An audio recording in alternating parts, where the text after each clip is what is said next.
Hey everybody, this is Melanie Headley. You are listening to ToRAISE Questions Doula podcast. I'm here with Thérèse Hakoun. Thérèse is the executive director of ToLabor, which is an international doula training and certifying organization. Hey Melanie. Hi Thérèse, how are you? I'm good. I'm doing okay. I was just complaining about being cold in our very hot weather. I know, you've got a sweater on and socks on I had now. to put socks on, which were a gift from a workshop that I carry in my backpack. They're cute. Yeah. Lovely ladies who gave them to me. Yes.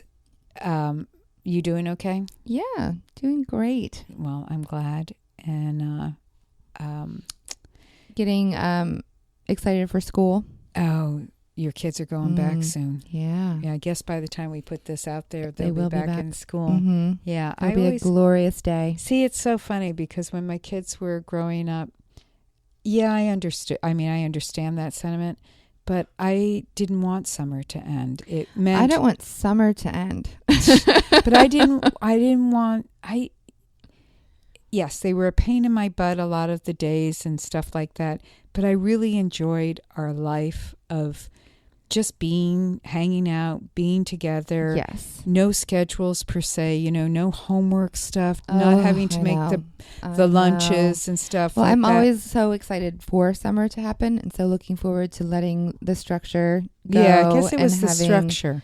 And not having a schedule really, but now I think I'm ready for some structure and a schedule. Yeah, yeah. I get it. I totally understand. And I mean, yes. But they'll get back in school and then all of a sudden it'll be summer again. I know. It'll be all very quickly. I want to mention that we are sponsored by Latch Mama. Yes. And just to remind you to please support them as they support us. Latchmama.com and their Facebook page and great clothing. We've talked about it many times, but can't stress it enough how nice it is and how they're always coming up with new products too, and they've got a great active Facebook page for great support on breastfeeding and just parenting in general, and a blog that I've been fortunate to contribute to quite a few times and will continue to do. So Melissa and her husband Eric run the company, but primarily Melissa with some great work employees as well. Yeah. Very personable business. You really get to talk to the owner and to those who work for them. It's really a nice company. So check them out. And we thank them for supporting us. Latchedmama.com. And just want to mention that we also have a t-shirt, a mug or sticker or mugs or stickers for sale that say ToRAISE on them. It is perfect to go along with this ToRAISE Questions podcast. Please check that out. That's on the ToLabor Facebook page and also on our website. On the shop page. On the shop page and on the podcast page as well. So, it's two different styles of t-shirts and nice mug or sticker for your car or wherever you want. So check that out as well. And so today we are going to talk about low milk supply. Yeah. And we're actually going to hear from a woman who is local here to us in Richmond. And we were both very fortunate to have worked with her in different ways surrounding her birth. And she's going to come on and talk to us about her journey that she's been on with and her experience with low milk supply and kind of what she's learned and what she's done with that information. Yeah, I think this is a really, like I hope all of our topics that we choose, I think this is a really important one because I do not think there's enough awareness around the realness of low milk supply, and that yes, it sometimes can be fixed, quote unquote, by certain things, encouragement being the first and foremost. Mm-hmm. But sometimes it's out of that person's physical control. to be able to increase their milk supply, and how and when that becomes obvious. So we'll be talking with Elizabeth Theriault. Right. So we'll be back soon. Stay tuned.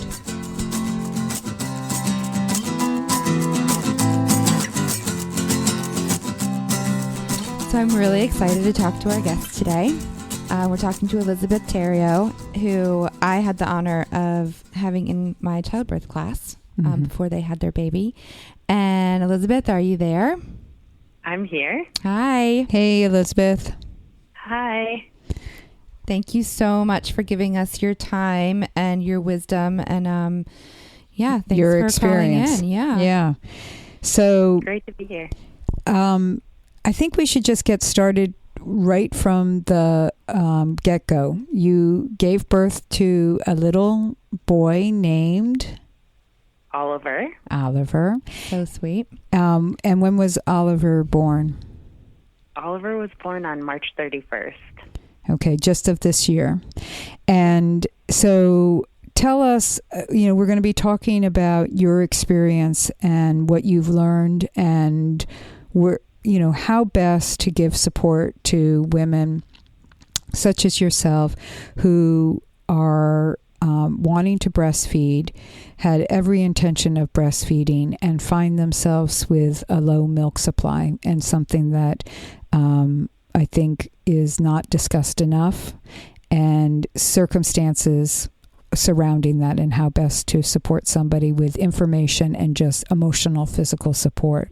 So what was your story, Elizabeth? You gave birth. Yeah, so I gave birth. I had a home birth, so it was completely unmedicated, and no complications. We had a really great birth and healthy baby. And like ToRAISE mentioned, we were planning on exclusively breastfeeding. And just a little bit of background about myself too. Yes. Because I think it explains a little bit too about just my thoughts going into having a baby. I was very excited about breastfeeding. When I was in graduate school, I spent an entire semester researching breastfeeding, and I designed an entire campaign to promote breastfeeding in the city of Boston. What was Richmond. Excuse me. I'm sorry. No, that's fine. What was your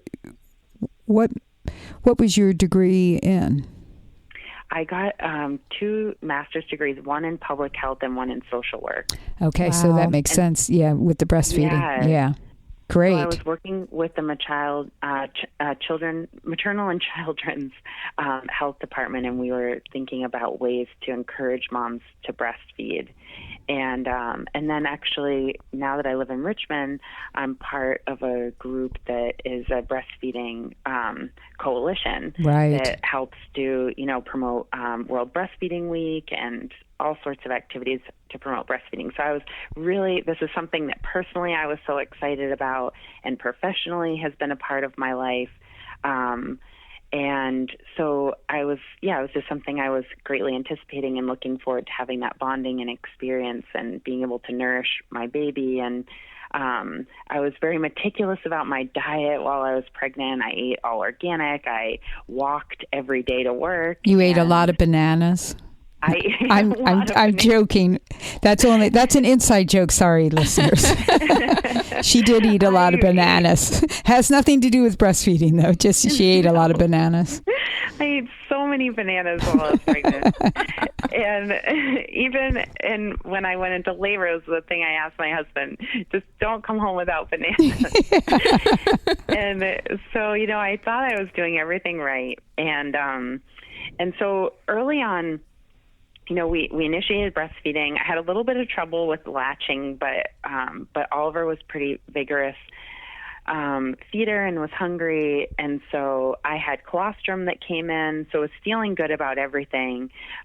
Did not experience any kind of signs of being engorged around day 3 or 4, but could see that there was some milk. So I wasn't really thinking about it. I wasn't worried about it. We went for our first pediatrician visit, and they weighed him, and then they thought he might have jaundice. So they asked us to come back in 2 days. How old was he? Excuse me. At that point, he was, I think, 2 days old. Okay. And then we went back 2 days later, and they checked him again for the jaundice and weighed him. And then, and he had lost quite a bit of weight. He was born 9.5 pounds. He was a big baby. So they weren't too concerned. No, because we expect babies to lose weight after birth and give them up to 2 to 3 weeks to gain back their birth weight. Right. So there wasn't any comments really made. They asked me how breastfeeding was going. Our pediatrician is a lactation consultant, so she was very supportive. Then we went back for a third visit a few days later because they wanted us to come back in about the jaundice. And they weighed him again. And then I think that was the first time that she said, how is the breastfeeding really going? Because he doesn't seem to be gaining any weight. And she started asking me, have you been engorged? And I said, I don't think so. She was like, well, you would know. It's pretty uncomfortable. But I was able to show her, like, I practiced breastfeeding in front of her. She said everything looked good with the latch, but she was a little concerned. So she recommended going to a lactation consultant. And I called a lactation consultant that our midwife, Nancy, recommended, and that lactation consultant couldn't see us for a week, which was a little nerve-wracking. So we waited a week. And he's, in the meantime, though, was still nursing regularly. He was still nursing every couple of hours. I didn't have much to compare it to. So obviously, yeah. Yeah. But and was he peeing and pooping a lot? He was peeing and pooping a lot. And they said to keep track of the diapers. I later found out that is actually, several people have told me that at that age and for low milk supply, that they often can still have a lot of wet diapers and even poopy diapers. So don't just rely on that. Right. But your breasts weren't getting filled up. Like you weren't having what we engorgement. Typically, right. As a neighbor described many years ago said to me many years ago, oh, I see the titty fairy came to visit you because my breasts were so big, days after. That. So you weren't, but you were nursing wet pee, poop. Right. Right. But I wasn't, and they kept asking me, oh, did your breasts change during pregnancy? And I said, yes, they did. They did. I had darkened nipples. My breasts got enlarged. So everyone was feeling like confident that, okay, so this should be fine. Let's just keep moving forward with the breastfeeding. I think I had a little bit of a feeling, I think probably because I wasn't experiencing that engorgement, I started getting worried. And I could tell that when he was feeding, he was frustrated. And I also felt like he was hungry all the time. I could just sense it. And he was constantly rubbing his cheeks and chewing on his fist. And he was not a very fussy baby, and he still isn't. He doesn't cry very much, but he was doing kind of like his version of crying, which is like this quiet, like kind of whine a lot. And I think my like motherly instincts just felt like something isn't totally right. So before the lactation consultant visit, I was calling and talking to Nancy, our midwife, like every day. And at one point, I finally just said to her, I'm so worried about him. What if he's not getting enough food? And she said, we don't starve babies. Like, we're not going to let him not have enough food. So I think that before, because we have to wait these 6 days for a lactation consultant appointment, I think we need to supplement. And I was really heartbroken. Yeah, how did that feel? I was just devastated.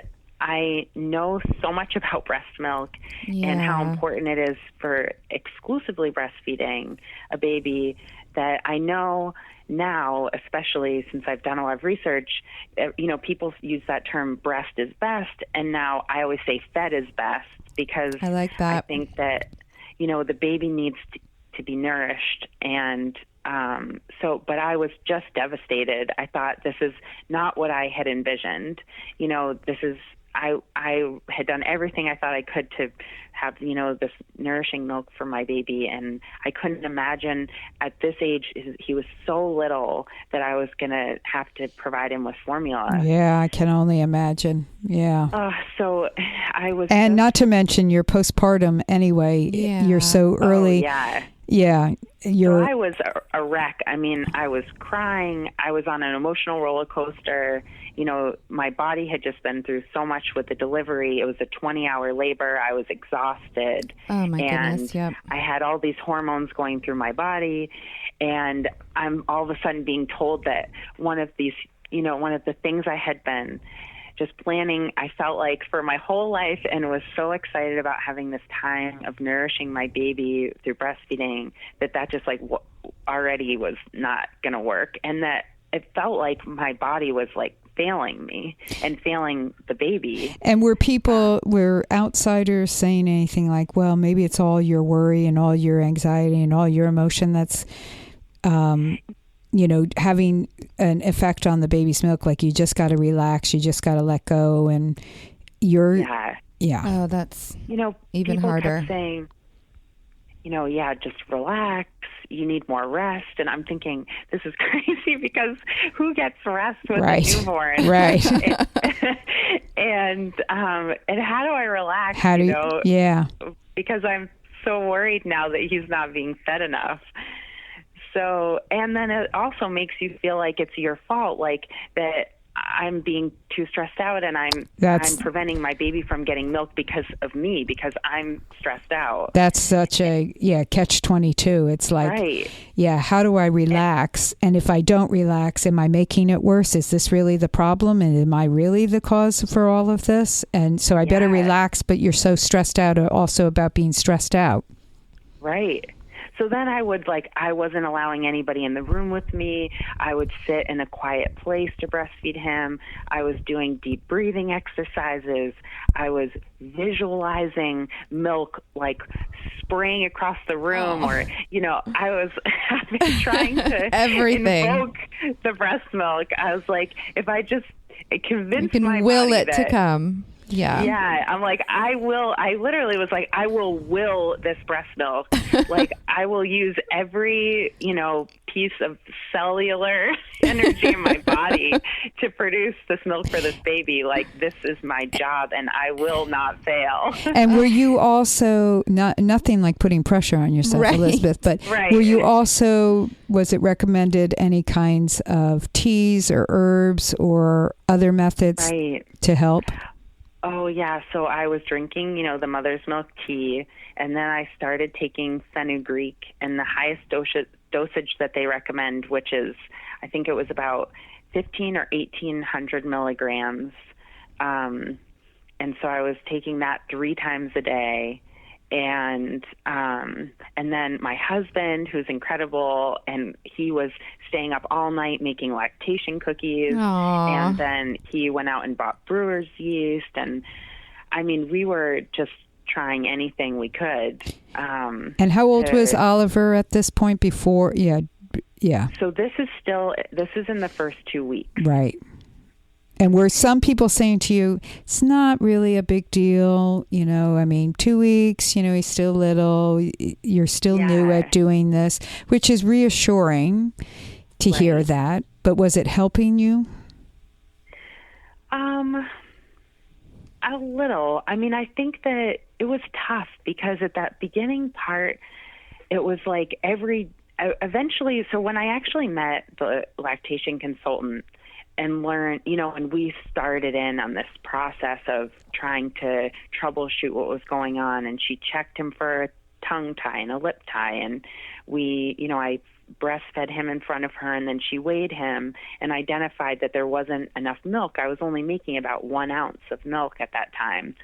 And so then she kind of explained to me, like, these are the early days where you want to lay down the kind of like the building blocks in your breast foundation for producing milk. Yeah. Right. And so, it did all of a sudden feel like, okay, these days are very critical. Right. Because I need to teach my breasts that they need to be making more milk. And we have to kind of figure this out. And so there was some element of like, still that feeling, I guess, of being told, relax, Right. it's going to be fine. But we've got to figure this out, and we got to do it soon because we want to make sure. Hurry up and relax, Elizabeth. I know. So we started in on this crazy regimen, which was like I had to pump every 2 hours. So I had to first breastfeed him. But then I would have to hand him off to somebody else, which was heartbreaking because all you want to do is have that time to hold your baby. Yeah. So I would breastfeed him, then I would have to hand him away from me, and then I'd have to sit and pump, and then we would supplement him. And what we ended up doing was actually through the help of our... I'm sorry, a supplement with formula? Well, that's what I was going to go say. ahead. So with the help of our midwife, she actually connected me with another mom who had an oversupply of milk, who offered to donate her breast milk for Oliver. That's awesome. Who was the baby was about the same age as yours? He was a few months older. Yeah. Mm-hmm. So that was incredible because for me it was like, okay, everything's going to still be okay for a little while longer. I've got some time to figure this out, and I know that he's still getting breast milk. So we did that for the first month. I just kept going. I was doing this pumping every 2 hours, feeding him and supplementing him. And I would be up even in the night. Through the night, I was pumping. Every 2 hours I had to pump. Oh, man. So I couldn't leave the house for more than about an hour because I had to make it back in time and get hooked up to the pump. And it was... you must have been exhausted. It was so tiring, and I couldn't sleep. Even if he slept for more than 2 hours, I had to get up because I had to make sure that I was pumping because I always needed to be telling my breasts that there was milk that needed to be made. How were you emotionally at this point? I would go through waves of like incredible determination where I was like, I am going to do this for my baby. I'm going to keep going. I don't care. Like, I'll do anything for him. And then I would have days where I was so down, I didn't want to get out of bed. Yeah. I mean, I just thought I am a complete failure. And this is... breaks my heart. I thought, I can't keep doing this every day. And how much were you getting... how much was coming out? Was it more than this 1 ounce that the lactation consultant when you were pumping? So it would vary depending on if he had fed, then sometimes I would just get a splattering of milk, which was good because we knew that he was taking the milk and emptying me out. But if it was sometime when he slept and I would still pump, I still would only maybe get a half ounce from each breast. Okay. Mm-hmm. Okay. And so I carried on with the fenugreek, and then we added in Reglan, which is an anti-acid prescription drug, but has been known for women who are not producing enough prolactin, that it will increase the levels of prolactin, which help produce the milk. Okay. The problem with Reglan is that you can only take it for up to 2 weeks at the very most because it has... been known to cause severe depression and even like suicidal thoughts in women. Oh my over goodness. that period of time. And not that you needed any more to push you over the edge. So my husband was very concerned at that point because I was probably crying at least once a day. I was really struggling. It was heartbreaking because every time I would breastfeed, at the end, as soon as the milk finished letting down, basically there would be no milk left, and I had this tiny baby that was really distressed, that was latched on, and it was heartbreaking. And so every time I was feeding him, he was going through getting stressed out because the milk would dry up, and I was getting just completely heartbroken over and over again, like 10 times a day. Oh, man. So I was already feeling like I was on the verge of maybe having postpartum depression. Right. And I couldn't hardly leave the house, to get out, or I couldn't bear to have people really visit us and stay long because it was the routine with the pumping and everything was so stressful. Right. Oh, Elizabeth. So you've got isolation, total lack of sleep. Yeah. Worry, feelings of failure, and then putting Reglan on top of it. Right. Did you notice a change emotionally with the Reglan? It's so hard to tell. Yeah. Yeah, because that was probably, at the same time I started taking that, was probably the lowest that I had been feeling already. Yeah, because it's going on for a while now. Right. So what we did was that I found out through our lactation consultant that there is another type of medication that's similar. It's only sold in Canada and Australia. Domperidone. It doesn't have those domperidone, right? And it doesn't have the same side effects. So I went online. There's a website, an online pharmacy, and I purchased that and started taking that as soon as it arrived. Unfortunately, I really didn't see any kind of increase in my milk supply. I did not from the domperidone. I did start to slowly see an increase, which I think was just from the pumping over time. And so, currently now, if I pump, because I've gone back to work and I pump, I get about an ounce to an ounce and a half each breath. Okay. So, That's good. And it kind of leveled out at that. But it means that, I can still breastfeed and I can still supply him with some milk. Right. That's great. Yeah, which is great.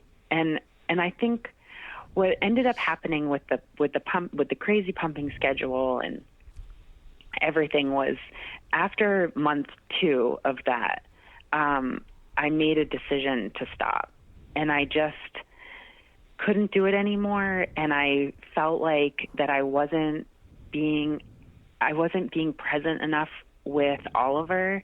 I felt like it was basically just causing me to feel so down, not being able to leave the house and not being able to just spend time with him, holding him and relaxing with him when he was feeding. Right. Even if it was to feed him a bottle. Sure. After breastfeeding. Well, it I sounds was missing. Yeah. Go ahead. I'm sorry. I was missing out. Yeah. Well, when you give birth to a baby, you create a new normal. Your used to be life is gone, and so there's this new normal, but you weren't even able to have a new normal. Your new normal was this chaos. Yeah, exactly. A chaotic normal, a chaotic period of time that, you couldn't even it sounds like, really savor just hanging out with your baby. Everything was based around, your brain was always thinking about the milk. Your body was having to produce the milk. Your life was worry and dread. Yeah. And taking medication and making sure you take the herb, you take the medication, whether it be the first one or the second one, which the second one always, anytime anybody mentions it, this is where my brain goes. I think of it as they're having champagne. What's the brand? Isn't there a brand of champagne called? Oh, yeah. Something similar, isn't there? Anyway, so I picture you. Yeah, there is. Yeah, drinking champagne. Dom Perignon. Yeah, that's what it is. Yeah. That would be nice. And maybe that would help also. So you decided, okay, and how old was he? You said about 2 months or so of doing that? Yeah. And you just said, not doing this pumping routine anymore. Yeah, I just slowly backed off it, and I decided, it was like one day I thought, and some of this was also through the help of talking to Nancy, our midwife, a lot, and figuring out, at one point I remember saying to her, I don't feel like I'm getting the help that I need through the lactation consultant. That it wasn't changing anything. And I felt like I had hit this new wall where basically I was just being told, well, some moms, there's no signs. and we just don't know why, but you just don't produce enough milk, and that's it, and you just have to supplement. And I was like, there were no answers or nothing, and I just thought, is this our future? So now I'm supposed to I have this baby, and I'm supposed to be hooked up to this machine all the time and taking all this medication and doing this, and no one can give me any answers, and this is just our life. This is what our life looks like together. Not the best picture that you had originally painted. Right. And I said to Nancy, I said, I've got to find somebody else.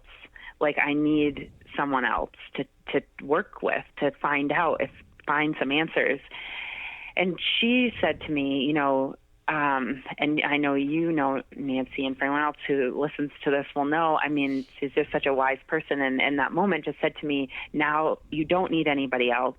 You have to now trust your mother instincts, and you've got to just be with your baby. Yeah. And it was the most amazing thing, because it was just what I needed to hear. It sounds liberating. It was like permission to just do what felt right for you and your baby. And I felt robbed of that because of the low milk supply, because I thought, well, my body has failed me. What I thought when I became a mother, when I birthed the baby, that my body, that everything was just going to, kind of transform and be able to like nourish this baby, and my body would help me telling me what to do. And it wasn't doing what I thought it was supposed to do. And I think I just lost trust in the process and in myself. Right. And I needed to walk away from the machines and the medication and everything, and just be there, as my full self, like with this new baby, and just start over and be together. So great. I mean, and I'm just going to pause there for a second. Yeah. I think, for our listeners to be listening to this story that you're sharing so honestly, because it hurts me in so many ways to listen to it, Elizabeth, and I say that with lots of love and respect, only because the journey into parenting is so intense that we can make all these plans, and we can have like you said, you did everything, and years before you were creating a project around the importance of breastfeeding. I mean, it's one of those horrific ironies of how could that be, and then this is what you have. But here you are, it's enough of a struggle for anybody after they give birth to a baby, but then you have this added onto it, the stress of it, the emotional, the whole physical, all you were working over and above. And you lose your wherefore, your center of, am I even capable? Am I capable of being a good mother? Am I, how does this all transpire? So to hear that your midwife says to you, no, you've done it. You've looked, it's time for you to take care of yourself and your baby. You know what to do now, is something really important for our listeners, for all of us to hear, that is sometimes the absolute perfect right answer. Yeah. And it sounds like that's what you're telling us. You heard it and you could receive that. And it was almost like a liberation, like whew, okay, I can really deep breathe into this. Right. Yeah. I needed I needed to hear that in that moment. I really did. Because I could have, I feel like, gone down a path of looking for answers in every direction from all sorts of different people, and it would have just taken me further and further away from Oliver. I think that's a critical thing, because it wasn't that you weren't open to the answers or still looking in your own way for things. I'm sure there were still things in your mind like, well, maybe if I do this, or I'll keep doing that. But understanding the difference between the quality of your life and Oliver's took precedence over finding that answer. Right. Being hooked to a machine was not bringing you any closer to your baby. Right. And now part of these other groups, which I can tell you more about in a bit. But like a lot of moms, we talk about that, and a lot of moms, as we support each other, we remind one another that it's like your baby doesn't know how much milk you produce. They don't care. Right. They love you no matter what. That's great. Mm-hmm. And it's such a good reminder. Yeah. And I tell myself that all the time when I get frustrated still, because, I just look at when I smile at him and he smiles back at me, and I know that we have this incredible bond and that he doesn't know, it doesn't make a difference to him. And so some of it was letting go of my own need and recognizing that I had built this big, desire and like vision of our breastfeeding relationship, and that at some point I had to let go of that because it wasn't his and it wasn't necessarily just for him. If I held on to that so tightly that I couldn't be a happy, healthy mom for him, then it was more about me and what I needed than really what he needed. I think what he needs is a mom who's there for him and happy and present.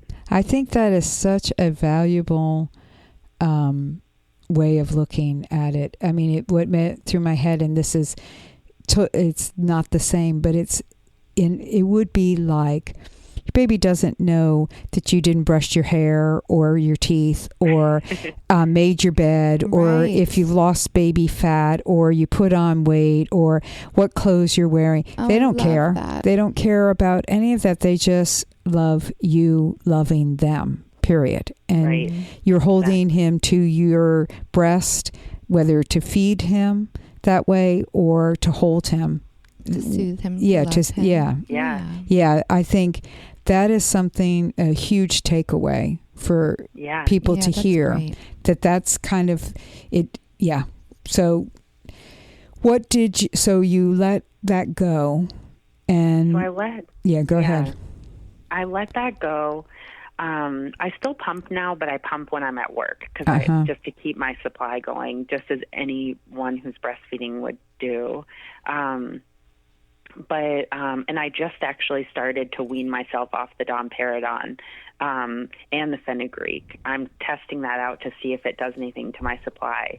But I'd love to get to a point where I'm not taking anything if I don't need to be. Yeah. And then I've reached out and found a tremendous amount of support. So one of the things that we decided to do after having that one donor donate milk was my husband and I talked about it, and I said, I want to keep him on breast milk, and I want to see if I can find other moms like her that would donate breast milk. Right. So I kind of started a mission of reaching out, and I reached out to you. Yes. I reached out to everybody that I knew in Richmond since basically I moved here, and I just asked, I explained our story, and I asked if people knew anyone, and I started sharing my story to more moms because I wanted people to know that this happens. I started meeting other moms who had the same experience. And then I met moms who had oversupply or just had extra milk that they'd been storing, and their baby maybe didn't like taking milk from a bottle, and moms started donating milk. And then I had a group of moms who collectively said, we're going to get your baby to 6 months.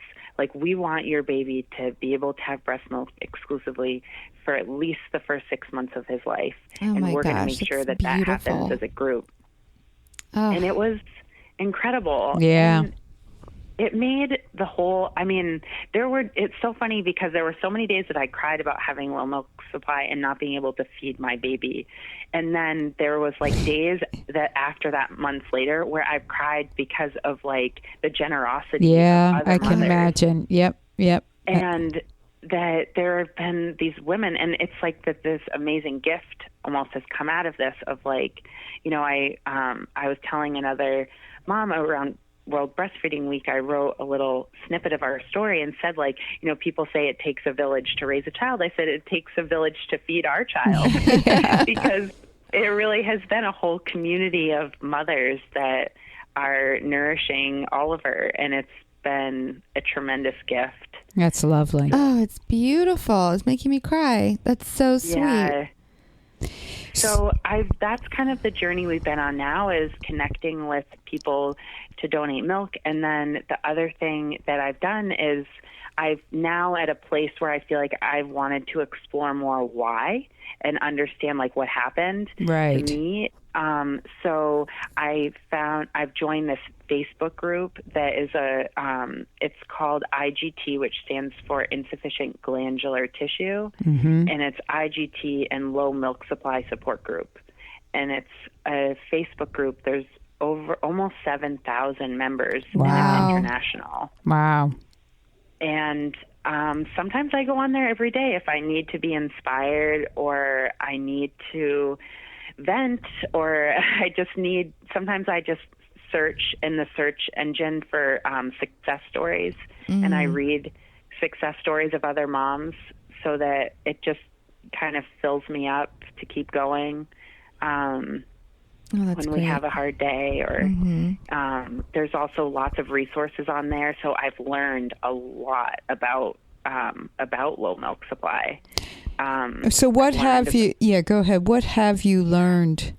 Like, is that what the quote unquote cause of your low milk supply is? Is the lack of the glandular? That's a hard word for me to say. Yeah, tissue. So I don't know, because sadly what I've learned is that there's very little information out there. And I think that that's why medical professionals don't have a lot of good advice, because there's an old study that was done a very long time ago, and it wasn't even, I don't think that the research was very thorough, that said that like 1 to 5% of women actually can't sufficiently feed their baby. But besides that, there's not like a lot of research out there. And in 1990, there was a study of like 119 women, and they said that actually out of those women, 15% of them were unable to feed their baby sufficiently. So there's like no clear even number of how many women are affected by this. And there's so many different reasons. Like, just some of them are things like if you have diabetes or insulin resistance, if you have polycystic ovaries, if you are considered obese before your pregnancy and during pregnancy, if you have thyroid issues, if you, let's say, retained part of your placenta after the birth, or had like very heavy bleeding, all of these things have been known to cause low milk supply, but may not be the reason. I mean, we know people who have those situations, that don't have that. All of the things I just listed, also you can have that and have a sufficient milk supply. Right. You can have insufficient glandular tissue and still feed your baby exclusively with breast milk. Some women have.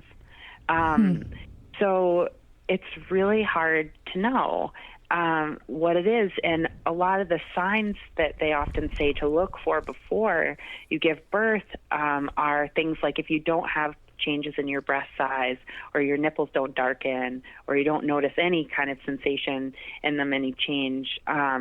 If you have tubular breasts, or like another term they use is hypoplasia, which is like where your breasts are very widely spaced apart, or they're very oddly shapen.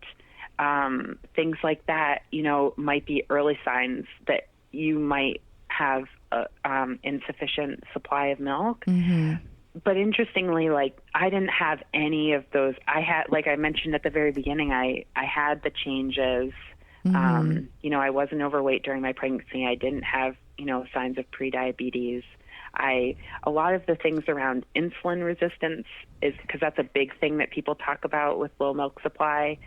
But the biggest thing above medication to see improvement in supply is diet and exercise, which both of those, I had a very, very good diet and I exercised every day. So it was, It's what I'm getting from this is a couple of things. One is, this is why we're having you talk today also, is people aren't aware that, I don't think enough people are aware as to that this exists, and that there is a percentage of women who have every intention of breastfeeding, who have low milk supply, who aren't it's not because they're not nursing enough.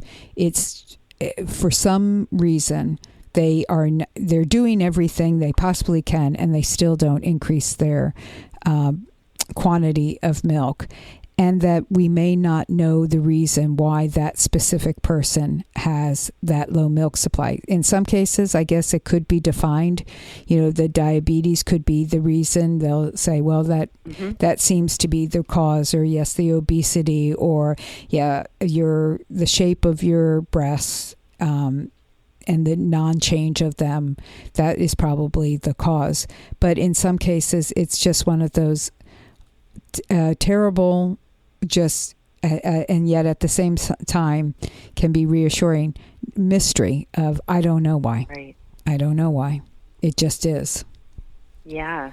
What do you, after learning all of these things and, kind of getting the help getting the message from Nancy that you needed at the time that you needed it, and then of course the milk that you got from these women around you, going backward into those first few weeks, month, what do you wish you knew then, if anything, or wish that you had as a means of support? Yeah. Well, even before giving birth, what I wish the most, and another low milk supply mom and I locally have talked a lot about this, is we wish someone had just even said this maybe could happen. Okay. It was like, I feel like I was very prepared for not having the birth that I wanted to have. Right. We talk a lot about, okay, yes, you can have a birth plan, but also know that, like, you can't really plan a birth. Right. And you're not going to necessarily have the birth you envision. And what I wish someone had told me was, like, you might not have the breastfeeding experience, that you think or that you hope or you want to have. Yeah. That it can look like a lot of different things. And it's also can be very hard. And, a lot, even moms with a normal supply, I now have talked to a lot through going to breastfeeding groups. It's like breastfeeding can be really challenging. Well, I think you're right. I think this is something that absolutely should be covered, absolutely, in that prenatal period of time, is that, one, everybody should know, breastfeeding can be really hard. It just because, and this is said, just because it's natural doesn't mean it's going to be easy. Just like Exactly. giving birth isn't right. It's natural to give birth, but that doesn't mean it's going to be easy. And everybody's experiences are different. And you may be an experienced breastfeeder and have a baby, though, who obviously has never breastfed before, and everybody should be prepared for the difficulty. And I guess what I'm hearing you say is add in, sometimes people have low milk supply, because I think it should be specifically saying that then, because just saying it can be difficult, well, then you're struggling with it. But nobody, the reason people don't say it, Elizabeth, the low milk supply, I mean, the reason, is because people aren't aware of low milk supply. And what I remember being told, as a mom, you make sure you want to make sure that you have a good milk supply, and here are the ways you do that. So that was already in my head, and so that would be what you would say to somebody who was seeming their baby was hungry all the time. These are the things, the list of the things you do to make sure you're giving a better chance of increasing it. So I think it's that fine line, because it sounds to me in your story, you were doing everything you possibly could to increase your milk supply. You had a good midwife, you had a lactation consultant, you had your own emotional and physical support around you by your husband and anybody else.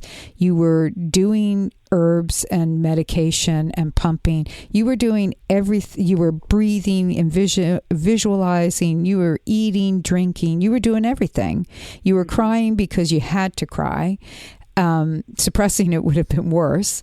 So to me, it sounds like you did everything that you could do. That in actuality, you got really good support, and nothing could change. Yeah. It came down to an acceptance of this, but you had to come to that acceptance when it was your time, not when somebody else told you. Because the truth is, after 1 week, 2 weeks of all of that, could have been the point where you said, I can't do this. Yeah. And we have to have compassion for people. We can support them and encourage them, just like in labor, we go, well, no, you can do here. Let's try a couple more. Do you think you could do a couple more contractions doing this? And hopefully maybe the person can, but if they need the epidural or they need something else, or the cesarean is the best option at that point, that's what we support somebody to do. So it sounds like you did everything. You used every single tool in your toolbox before, going into what the plan is now. And that's like the no regrets, policy, Yeah. I would say too that I think some of the messages that I got from my husband and from the Facebook group were really key in helping me make that transition over into letting go of the supply. What were those? I think my husband kept saying to me, if you're going to continue to try and give him your milk, you want to make sure that that milk is coming from a place of love. And you don't want to give him stress milk, as he kept calling it. And so he was like, you've got to let go of the guilt and the anger and the hurt and just focus on coming from a loving place of wanting to nourish him no matter what amount of milk it is. Good input. And so he kept kind of encouraging me to really let go of the guilt and the shame that I had of not being of feeling like I failed our baby. And I think that was a huge part of it. And that's Good really, partner. I feel like I mean, it was such an important message, and it was really helpful to get that from the Facebook group too, is that I feel like there's so often we have new moms that join like every day, and we always say the same. It's this sad feeling of failure for your baby, and it's being able to let go of that is such a huge thing to help transition into a place where you can just be there for your child and not feel like you've, kind of failed them as a parent just straight out of the gate.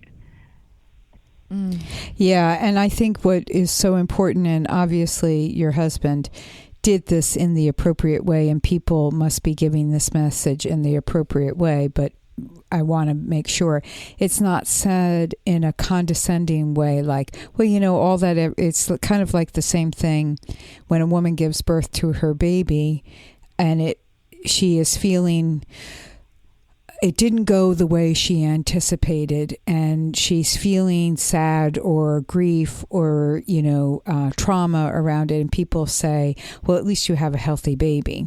It's discounting her feelings around, well, yeah, of course I have a healthy baby. That's what I want. Of course I want to love my baby, but I also feel sad I wasn't able to breastfeed my baby. So it has, I mean, obviously it was said to you in a way that was loving and kind and compassionate, not just hey, Elizabeth, what matters here is that you love this baby, and that you stressing out is not helping this baby in any way. You could actually cause more stress to the baby by, those kinds of things people say without the thoughtfulness behind the statement. So I'm glad that I'm glad those were the messages you received, and I think those are the messages we need to give people. Options and choices. Here's your options. And honoring that loss, because that loss was huge. I imagine it was. And it was just, even being there to be able to hold that with somebody else in that moment, to acknowledge the loss, kind of. And I feel like that's what you're getting at, ToRAISE, kind of, is to not dismiss how huge this feels at the time. Yeah. Because breastfeeding is not just the nourishment part, even though I keep mentioning that. It's so much of that bonding and connection with that baby. And after you've carried it around in your womb for, 10 months, for me, it felt like it was one way that I could keep that connection going with this baby, was that I wanted to still be connected. I wasn't ready to let him go. And I felt like, and just, it was the loss of all of that. Right. It was huge. Right. Because when we are able to breastfeed our babies outside, when we are able to breastfeed our babies, we're growing our babies on the outside of our bodies, and we physically have to hold them. So it's a continuation of what you just described. So we just did an episode on perinatal loss, on the loss of a baby and the grief and the trauma that comes with that loss of your actual, baby, your child. This is very, very similar in what we were just discussing as well. It's that there's a trauma around it. There's a sadness. There's a grief around it, and it should not be discounted, and it should be able to let somebody feel that sadness and not brush it under the rug like, well, but he's thriving. Well, yes, let me tell you he's thriving, Right. Or pointed out to me all the good things without discounting me, though. Yeah. At the same time, I still have the right to feel sad, even if he is smiling at me and loving me, and I can see all the good things I'm doing. This wasn't what I envisioned about being able to continue the relationship with him outside the womb. So what we're going to ask of you for our listeners is any resources that you may have to share. We're going to post them on our podcast website resource page, so that people, like that Facebook page that you mentioned, the information that you've garnered and any support systems that you're aware of. Because, I have worked in birth for a very long time, and I think it's two things, but I think because of social media, we have so much more information out there because of the internet, and my days of starting in birth work or being a mother were pre those days. But I do feel, and this is my curiosity towards it, I do feel like in the beginning of my professional career working with people in birth, that I didn't have many encounters of women who had low milk supply. But in the last 10 years, I've had so many more experiences with low milk supply that it makes me wonder if there's something, and I say this without, just the mystery out there, environmentally, that is also occurring with this, that is changing. Or is it just, always these things existed and now we're just more aware of it? I'm not sure, except for I have done births, and it's just not, it was just, and from my anecdotal experience, it just was not as common as it seems now. Not that it's common. You know what I'm saying? Yeah.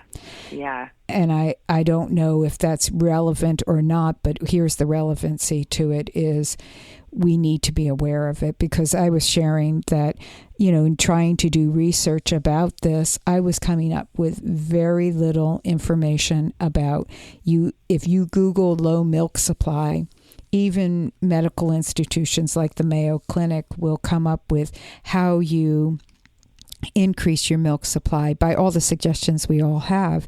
And they say it's very rare that a woman can't breastfeed her baby, and then it ends there. It doesn't give any more information about what you just talked to us about.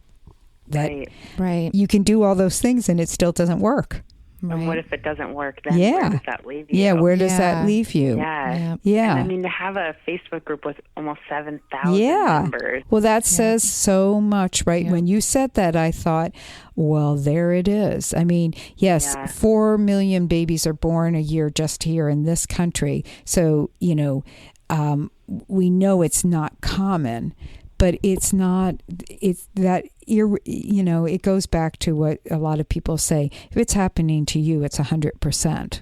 So it doesn't really matter what the percentage is. It may be, we may encounter that with people. And I think another really valuable part of your story that will resonate with some and others it will not, but that your baby can still get breast milk from other donors, that, if formula is something somebody prefer not to do, then there's always that possibility of donor milk. And, some people don't want donor milk, and so it's formula that they will use. I know a woman from many years ago, she used goat's milk as the supplement. Because that was one of the closer things. We know that cow milk is not a good idea, but that goat milk was supposed to have been a better composition for the human consumption. I did a bunch of research about alternatives too for formula, and there's some great recipes by Weston A. Price for making your own formula. And then there's also, when I looked at formulas in the United States, most of them have corn syrup as a sweetener, and I was really reluctant to give Oliver anything that had corn syrup, just in case I wanted to have a backup formula for him. And I did a bunch of research and was able to find 2 different brands made out of Germany that you can actually order in the United States that are supposed to have like all organic ingredients, and they don't put any corn syrup, and they only use lactose as a sweetener. And so there are options out there, and I'm happy to include those in the resources. That would be great, because this is something, not only some of our listeners could experience this themselves in their future, but it's also for, them working with clients who unexpectedly have this or have had it in the past. And, because I know women who have had this experience, one of which would be you, Elizabeth, and then you want to have another baby. What can I do to prepare my body? Is there anything that I could do, or is just going to be, this is what my body is, and I have to prepare for, this is what I'm going to go through the next time.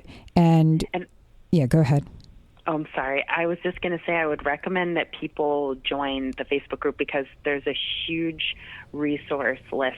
Huge list of files and resources and research that is on there that's only available to members. And it goes over all of that, because I've thought of that as well. And it talks about all the things you can do to prepare for a second, third, fourth birth if you have low milk supply. Can you remind us what the name of the Facebook group is? It's IGT and Low Milk Supply Support Group. Okay. And we were... go ahead. It's a closed group, so you have to contact them, and then they have you answer a few questions just to make sure that you're, the right fit, that it's a situation where you have low milk supply. You're not just dealing with like maybe a dip in your supply or something. You can, you just basically send them a little note, and then within a day or two, you'll be able to join and have access to all the resources. Oh, that's excellent. Great. And then lastly, and then we're unfortunately going to have to wrap this up for the time being. I know for you, and I hope this is okay to say, I was at your birth, and I know what that your birth was really intense, and you had to work really hard. So hearing your breastfeeding story, I know on a personal level how hard you have worked to make this baby fed by your breasts. And do you still put Oliver to your breasts? I do. Yes. So that's wonderful. That's an important thing. Yeah, every day, several times a day, I still breastfeed him as many times a day as I can. Right. And I'll also say that he loves to comfort feed. That's what we call it, where he just basically wants to cuddle up and hang out on the boob and kind of fall asleep. And even it's if that there's no milk nurture. there, Yeah. he will just like to cuddle up and just fall asleep, kind of suckling, and it's the most amazing thing in the world. So I'm so grateful that I've stuck with it. Well, and I think that's another important takeaway is that people can still breastfeed or put their baby to the breast in order, if they don't have to stop. If they want to, I totally we support that. But that absolutely, it isn't all about the milk. If you if you can supply nourishment to your baby another way, you can still have this connection with your baby.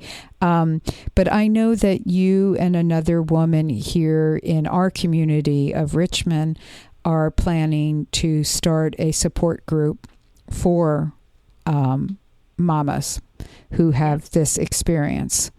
I think that's a wonderful idea, but I really think it's going to be a wonderful gift to people to be able to find a place to land. Are there other support groups like that around the country that you're aware of?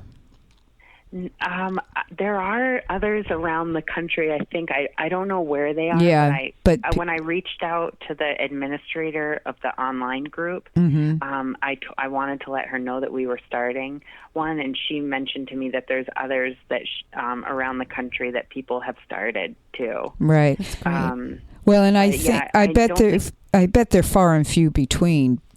Yeah, and there's none that I've heard of in Richmond because I asked around a lot beforehand. So I think this will be the only one. Right. I just put it out there as an idea in the future for listeners that if they have a client or they themselves have had this experience, it may be something that they want to consider, helping put together some kind of support because, without and I say this, you chose well in your life who was going to surround you for this experience. And as a result of that, you got good support. But not everybody has that. And so true. To be out there alone suffering with this. And, there's a stigma with formula feeding. There's a stigma with breastfeeding. I mean, we just stigmatize people, period, for whatever. We just do that. So it's one of those things always I think we have to keep in our mind also when we see a woman bottle feeding her baby, to not be that judgmental person of like, oh, why aren't they breastfeeding?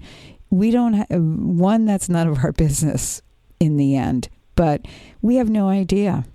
We have no idea. Maybe she is breastfeeding. Maybe she's tried everything in her power to breastfeed and can't breastfeed. Mm-hmm. Maybe she didn't want to breastfeed. And I think that it is an education also, Elizabeth, of going from breast is best, which we know breastfeeding is the optimal of choices for a baby. That's what obviously the message is. Breast milk is best. But I hear you when you say fed is best. I love that. It's giving somebody permission to do what feels intuitively right to them. Yeah. Yeah. So I really appreciate you taking time to talk to us about this and sharing your story and where it's taking you. Also, go figure. You never knew you were going to start a support group about low milk supply. Do you have any other information about it? Do you know when it's going to be or where it's going to be? Yeah, it's going to be every second Tuesday of the month. Okay. And so the next one is September 13th, and it's at Cypress Counseling, which is 1312 Main Street. And so, yeah, we're going to be there every second Tuesday of the month, and I'm happy to share my contact information. That would be great. It would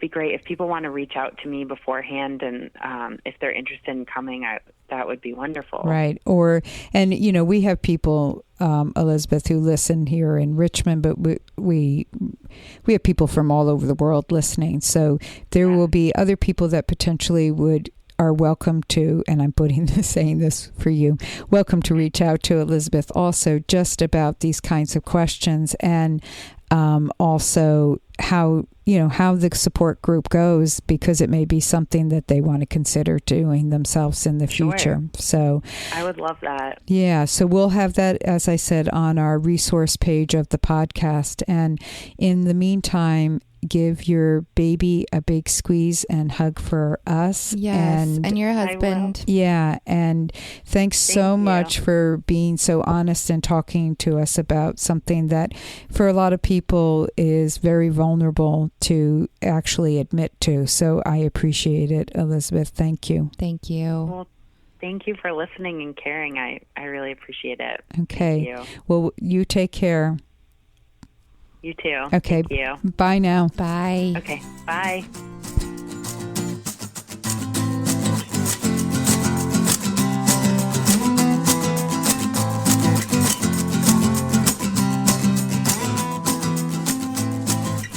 So that was really good. As we said at the very beginning, it's a topic that needs to be discussed. So I'm glad Elizabeth shared her story. And what she's just articulate, and I hated interrupting her. I know. It's hard to interrupt somebody also when they're not in the office with us, or in this room podcasting, because you can't make eye contact, right, or a facial expression, or punch them in the arm like you do to me sometimes. Yeah, those kinds of things. And so I feel so rude doing that, so forgive us for that. But I think she did a great job kind of explaining what she went through. And as a doula, it's nice to hear about the path that she went down and all of the different things that she tried and resources that she sought and all of the information she gathered on her own. As a doula, it's going to help my practice with supporting a client through that. So Right.